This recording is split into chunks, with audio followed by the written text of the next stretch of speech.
ایک مرتبہ حضرت عیسیٰ علیہ السلام جنگل میں تشریف لے جا رہے تھے کہ ایک بے وقوف شخص ان کے ساتھ ہو لیا۔ جنگل میں ایک جگہ گہرے گڑھے میں ہڈیوں کا ڈھیر پڑا ہوا تھا۔ وہ بے وقوف ہڈیوں کے ڈھیر کو دیکھ کر رک گیا اور حضرت عیسیٰ علیہ السلام سے کہنے لگا، اے روح اللہ، وہ کیا اسم اعظم ہے جس کو پڑھ کر آپ مردوں کو زندہ فرماتے ہیں؟ مجھے بھی وہ اسم اعظم سکھا دیں تاکہ ان بوسیدہ ہڈیوں میں جان ڈال دوں۔ اس احمق کی بات کو سن کر حضرت عیسیٰ علیہ السلام نے کہا، خاموش ہو جا، تیری زبان اس اسم کے لائق نہیں۔ وہ بضد ہوا اور کہنے لگا، بہت اچھا، اگر میری زبان اس اسم اعظم کے لائق نہیں تو آپ ہی ان ہڈیوں پر پڑھ کر دم کر دیں۔ اس نے یہاں تک اپنی بات پر اصرار کیا کہ حضرت عیسیٰ علیہ السلام سخت متعجب ہوئے اور دل میں کہا، یا الہی، یہ کیا بھید ہے؟ اس احمق کی اتنی ضد بھلا کیوں ہے کہ یہ دوسرے مردے کو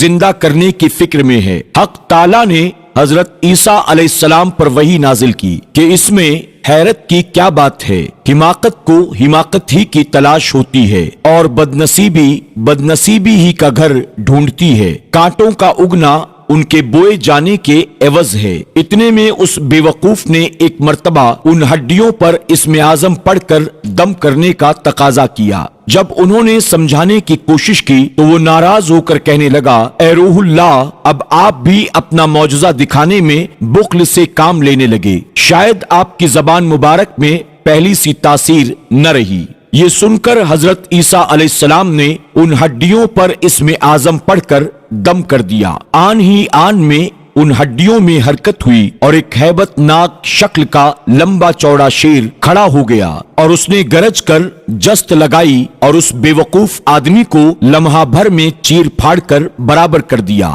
یہاں تک کہ کھوپڑی بھی پاش پاش کر ڈالی اور اس کا خول ایسا خالی ہوا کہ جیسے اس میں بھیجا تھا ہی نہیں۔ حضرت عیسیٰ علیہ السلام یہ تماشا دیکھ کر حیران ہوئے اور شیر سے فرمایا، اے جنگل کے درندے، تو نے اس شخص کو اتنی تیزی سے کیوں چیرا پھاڑا؟ شیر نے جواب دیا، اس وجہ سے کہ اس احمق نے آپ کو خفا کر دیا تھا اور آپ کی توہین پر اتر آیا تھا۔ حضرت عیسیٰ علیہ السلام نے اس سے فرمایا کہ تو نے اس کا گوشت کیوں نہیں کھایا اور اس کا خون کیوں نہ پیا؟ شیر نے کہا، اے پیغمبر خدا، میری قسمت میں اب رزق نہیں ہے۔ اگر اس جہان میں میرا رزق ہوتا تو مجھے مردوں میں داخل ہی کیوں کیا جاتا؟ آپ نے دیکھا کہ جو نبی کی شان میں گستاخی کرے اس کا انجام بہت برا ہوتا ہے۔ جب عیسیٰ علیہ السلام کے گستاخ کا انجام اتنا برا ہوا تو جو امام الانبیاء یعنی تمام نبیوں کے سردار جناب محمد الرسول اللہ صلی اللہ علیہ وسلم کی شان میں گستاخی کرے، آپ اندازہ لگائیں کہ اس کا انجام کتنا برا ہوگا۔